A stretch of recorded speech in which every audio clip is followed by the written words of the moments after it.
ஹாலிடேஸ்னாலே அது நம்ம ஜிடி ஹாலிடேஸ் தான். GT holidays, South India's #1 travel brand. You know you are special when you're with GT Holidays. Thanjavur அரசு கொள்முதல் நிலையத்தில் எதிர்க்கட்சி தலைவர் நேரடியாக ஆய்வு செய்து கருத்து தெரிவித்ததாகவும், ஆனால் துணை முதல்வர் ஆய்வு செய்யாமலேயே சேதம் ஏதுமில்லை என தெரிவித்ததாகவும் காட்டூர் விவசாயிகள் குற்றம் சாட்டியுள்ளனர். இதுகுறித்து அந்த பகுதி விவசாயிகளுடன் நமது செய்தியாளர் சரவணகுமார் நடத்திய கலந்துரையாடலை தற்போது பார்க்கலாம்.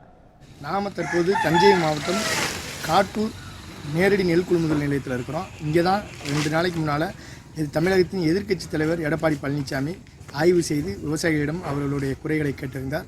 அதன் பிறகு அவர் சில விமர்சனங்களை வைத்திருந்தார். அதாவது நெல் கொள்முதல் நிலையங்களில் தேக்கமடைந்ததால் நெல் மூட்டைகள் சேதமடைந்திருப்பதாக தெரிவித்தார். இதனை அடுத்து மறுதினமே தஞ்சைக்கு வந்த தமிழகத்தின் துணை முதல்வர் உதயநிதி ஸ்டாலின் அவர்கள் அதுபோன்ற எந்த சேதாரமும் இல்லை, நாம் தற்போது மீண்டும் அதே காட்டூர் நேரடி நெல் கொள்முதல் நிலையத்தில் தான் தற்போது இருக்கிறோம்.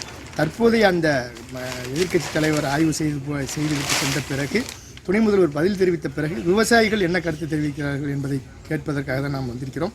ஐயா, இப்போ முந்தானத்து எதிர்க்கட்சி தலைவர் எடப்பாடி பழனிசாமி வந்தார், ஆய்வு பண்ணார். நீங்கள் நெல்லெல்லாம் காய வச்சுருக்கோம், முளைச்சிருக்குன்னு சொல்லி சொன்னீங்க. இப்போது உண்மை நிலவரம் தான் என்ன? உண்மையாகவே நெல் கொள்முதல்லாம் விரைவாக நடக்குதா, இல்லை வேறு எதுவும் சேதம் வந்திருக்கு? நீங்கள் விஷயத்தை சொல்லுங்கள் சார். நெல் 18 நாளாச்சுங்க. அந்த நெல் என்னுடைய நெல். என் பேர் ஜெயக்குமார், நான் விவசாயி, காட்டூர் பஞ்சாயத்து. எடப்பாடி பழனிசாமி எதிர்கட்சி தலைவர் அன்றைக்கி பார்த்துட்டு உடனே ஏற்பாடு பண்ணுறேன்னு சொல்லி எல்லாத்தையும் ஆய்வு செஞ்சுட்டு போனார். அதுக்கப்புறம் துணை முதலமைச்சர் உதயநிதி ஸ்டாலின் அங்கே தஞ்சாவூர் பிள்ளையார்பட்டியிலே பேட்டி கொடுத்துட்டு எடப்பாடி சொல்கிறதெல்லாம் பொய்ன்னு சொல்லிட்டு அப்படியே போயிட்டாரு. இங்க எந்த ஆய்வுமே செய்யல. இங்க வந்திருந்தா உண்மை நிலவரம் என்னங்கிறது தெரியும். இந்த நெல் 18 நாளாச்சுங்க, இதே கதியில இருக்கு. அவங்க எந்த பாதிப்பும் இல்லைன்னு அவர் சொல்லிட்டு போறாரு. ஆனா பாதிப்பை நேரடியா அவர் எடப்பாடியார் பார்த்துட்டு போனார். இன்னும் எவ்வளவு நெல் இங்க இந்த டிபிசில அவர் எடப்பாடியார் வர்ற அன்னைக்கு 5000 மூட்டை எடை போட்டு இருந்துச்சு. 6000 மூட்டை எடை போடாமல் விவசாய நெல் அப்படியே அங்கேங்க கிடந்துச்சு. அதுக்கப்புறம் இவங்க கொஞ்சம் ஆளுங்கடிச்சு பயந்து உடனே கொஞ்சம் நடவடிக்கை எடுத்து நெல் அதுக்கு அவர் வந்ததுக்கு அப்புறம்தான் நெல்லை கொஞ்சம் எடை போட்டு கொஞ்சம் முடிச்சிருக்காங்க. இன்னமும் இருக்குது. இன்னும் ஒரு 3000 மூட்டை உள்ளரை இருக்குது.